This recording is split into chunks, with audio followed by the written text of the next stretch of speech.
This Torah class is brought to you by TorahAnytime.com. Okay, good Erev Shabbos, everyone. Shalom Aleichem. It's your favorite time of the week. You've been waiting for this all week. And I know you think that this week you're going to find the answers to the questions. Nah, even this week, you're not going to have the answers to the questions. Maybe you could try. We'll see. But we have a lot of very important questions this week. And this week, because we're starting our campaign Matzah Shabbos, so we're going to give a little plug again for the campaign. The campaign begins 10 p.m. Matzah Shabbos for our Beis Medrash. You know, we have an amazing thing in our Beis Medrash we just instituted. Right when you come in, there's a big cabinet that's built. And inside the cabinet are lockers. And this way, when you come into the shul, you take out your phone and you put it in the locker. And actually, the lockers have chargers. So this way, while you're davening, you could charge your phone. And you don't make the great mistake of bringing your phone into the shul. Many people make the great mistake of bringing the phone to the shul. They say, I'll put it on vibrate. So they're making the big mistake of not davening that day. They didn't daven that day. Because if their phone is on vibrate, then they're not davening to Hashem with all their heart. And they're going to have to come up to Shamayim. And Hashem's going to say, why didn't you daven to me? And they say, what do you mean? I was there for an hour. I said every word. No. Davening is l'chol b'chol levavchem. And they said, oh, where was I supposed to put my phone? So if anyone's listening to the Shiur, if there are any Rabbanim out there, it's the job of every Rav to make sure that there is a cell phone locker in their shul so that people actually daven. Now, don't make the mistake when you're home to daven from your phone. I'm sure that you have enough siddurim in your home to daven from an actual siddur. If you're lacking a siddur, please contact us immediately and we'll be very happy to send you siddurim for Shabbos, for Yom Tif. Now, I hope you're not using your phone on Shabbos. Some people, they use their phone for davening, they forget they use it on Shabbos also. So if you need a siddur, we have many siddurim waiting to be sent to anybody who might need a siddur. Anyway, our campaign starts at 10 p.m. It's really an opportunity to have a share in the Shiurim that reverberate well beyond the walls of our Beis Medrash. Whatever you can do to help us out, charity.com/MMH. Some questions on the Parsha. Okay, I need help with some of these questions. This question, I think I've been bothered by for many years, but this year I formulated it very clearly. And I have never heard a good answer to this. Rashi wants to know, why is the Parsha Meraglim juxtaposed to the Lashon Hara of Miriam? Because Miriam was punished for speaking Lashon Hara, and the Meraglim did not see and take Musar. Could someone help me out over here? What do you mean, what kind of Musar? Miriam spoke about Moshe Rabbeinu. Moshe Rabbeinu is a Jew. You're not allowed to speak Lashon Hara about a Jew. The Meraglim weren't speaking about a Jew. They were speaking about a land. A land is not a person. A land has no feelings. A land is not insulted. So, how in the world are they supposed to know that if Miriam spoke about Moshe Rabbeinu, who's a Jew, that there's an Isser Doiraisa to speak about? Who said you're not allowed to speak about a land? Why can't you speak about Eretz Yisrael? Eretz Yisrael is not a person. Where does it say in the Torah that you're not allowed to speak Lashon Hara about an inanimate object? It says somewhere you can't speak Lashon Hara about a Beis HaMikdash or about Chefza Shel Mitzvah.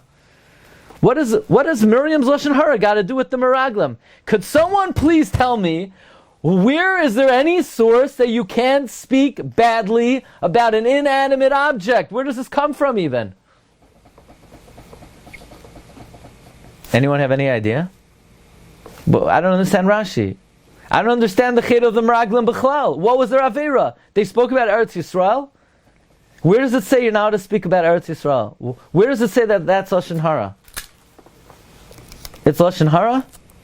If somebody speaks about a lulav, it's Lashon Hara? And if it is, where do we learn it from? It's a Kal V'chomer from the Yisra Lashon Hara?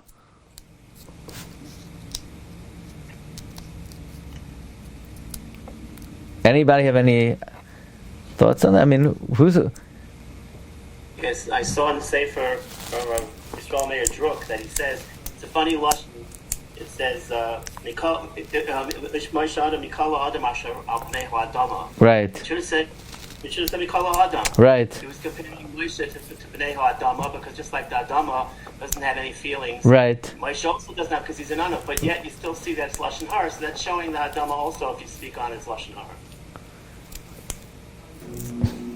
But how does it show that? Maybe it shows that that only you can speak on a Jew. Because you're allowed to speak Lashon Hara about America. If that was true, you couldn't speak Lashon Hara about Borough Park, but you're allowed to. Right? I mean, it's halachically, is that true? You're not allowed to speak Lashon Hara about Adama? It's only Eretz Yisrael, right?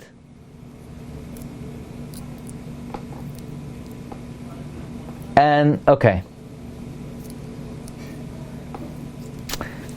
And the fruits, right? They spoke Lashon Hara about the fruits. How do you know that? That's not Adama. Next question. It says that the Meraglim returned El Midbar Paran Kadesha. Why does it say they returned to Kadesh? It doesn't say they were sent from Kadesh. It says Vayishlach Osem Moshe mi Midbar Paran. It doesn't say mi Midbar Paran mi Kadesh. It says mi Midbar Paran. So why by the sending is they only got sent from Midbar Paran, but on the return they returned El Midbar Paran Kadesha. Where does Kadesh come in all of a sudden? Next question. Rashi says Nitna Roish. Chazal say Roish is a lashon of Avodah Zarah. Why is it a lashon of Avodah Zarah? Why is Roish a lashon of Avodah Zarah?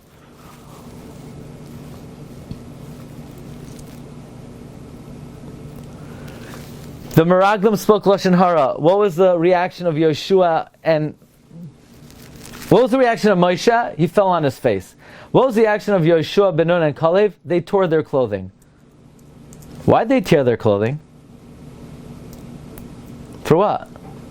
There's no Gezerah yet. There's no punishment yet. Why did they tear their clothing? Moshe didn't tear his clothing.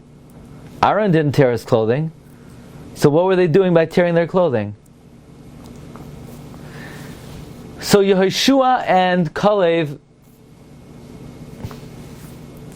they say, no, it's a good land. It's a very, very good. What do the people want to do? They want to stone them. Why do they want to stone them? I mean, they want to kill them. Why do they want to kill them? I guess they think that they're a roidei for something. Because they want to bring them into Eretz Yisrael to get killed. What's the punishment? I mean, the only explanation for why the Jews wanted to kill Kalev and Yeshua is they must have held that they were a roidei. What's the punishment of a roidei?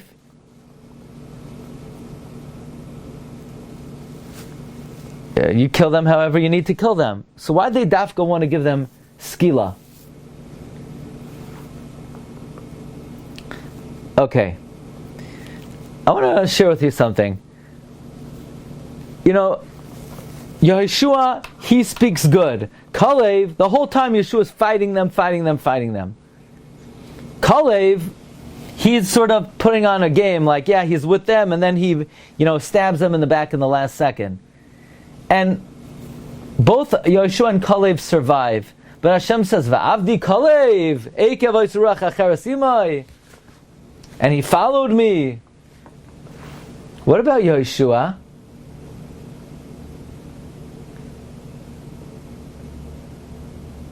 What about Yehoshua? Why doesn't Yeshua get any reward? I don't understand. Why is it this is unfair treatment? Kalev, he's awarded with Chevron, and Yeshua gets nothing. Why wasn't Yeshua awarded? Why didn't Yeshua get Ramat Beit Shemesh or something?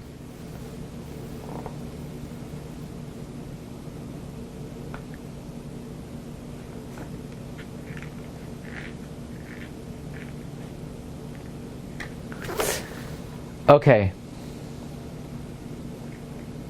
Next, what was the punishment of the Meraglim?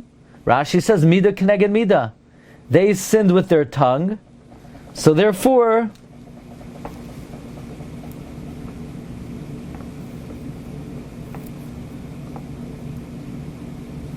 their tongue extended. But Rashi doesn't end there. Rashi says, "V'nishtarbe b'lashoinam ad taburam." Rashi says their tongue extended until their navel. Rashi in Perek Yudaled, pasuk tezayin. Their tongue extended until their navel. I'm sorry. Rashi is in Yudaled Lamed Zayin.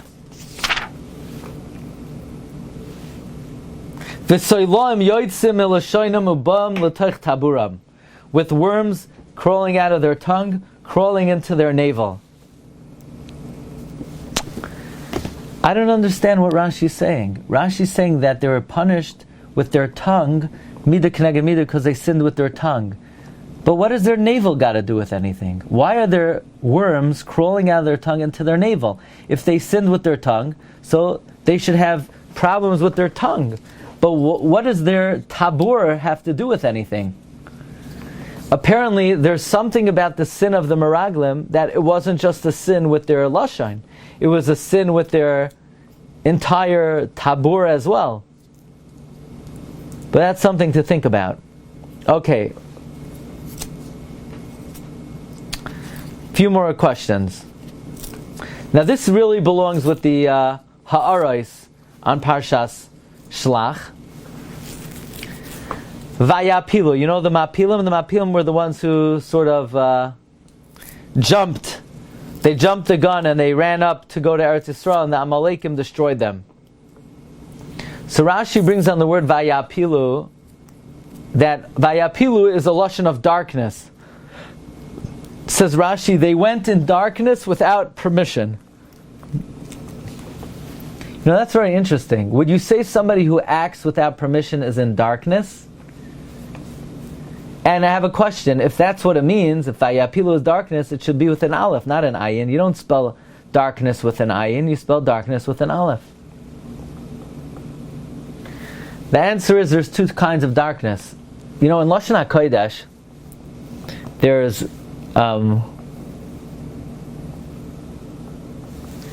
is darkness, physical darkness, which is afela. But there's another kind of darkness. We know that aleph and ayin are interchangeable, but there's a nuance of difference between them. Aleph is or, let's say aleph with an light with an aleph is light, and with an ayin it's hide, it's skin. Or oishar with an aleph is well-being, and with an ayin it's wealth, physical wealth. Usually the ayin denotes physical, but in this case it seems like it's the opposite. Oifel with an aleph means there's a physical darkness. Oifel with an ayin is afela in das. They're in darkness in terms of opinion, perspective, approach, direction. So vayapilu is they acted in darkness. The darkness was not a physical darkness. It's a different type of darkness. It's a darkness of das. People who don't ask rishus, people who don't ask direction, people who don't ask advice, they're in darkness. It's not a darkness of an aleph, it's a darkness of an ayin. Okay, two more questions. Don't turn after your heart or after your eyes. Rashi says the heart and the eyes are the two sarsurei hachet, the two agents of sin. Rashi says, ayin roya, lev chaymed. The eyes see, the heart desires. Well, if that's the case, the pasuk is backward. It should say, don't turn after your eyes and after your heart. First come your eye sees, and then comes your heart. And this is the biggest question of all. Ani Hashem Elokecha. Right? The pasuk says, Ani Hashem Elokecha, Asher hoitzesi eschem me'eretz Mitzrayim, li'os lachem le'Elokim, Ani Hashem Elokecha. Rashi wants to know, why does it say Ani Hashem Elokecha again? Says Rashi, it already said Ani Hashem Elokecha. Now, mind you, Rashi says, Ani Hashem, in the beginning of the pasuk means, I am Hashem to reward you, Elokeichem to punish you. Says Rashi, why does it say again? So Klal Yisrael shouldn't say, why did Hashem give us mitzvahs? So we should get reward. So we won't do the mitzvah, and we're moichel the reward. So Rashi says, no, against your will, I'm your king. I'm gonna punish you. I don't understand. Rashi already said that's what Elokeichem meant in the beginning of the pasuk.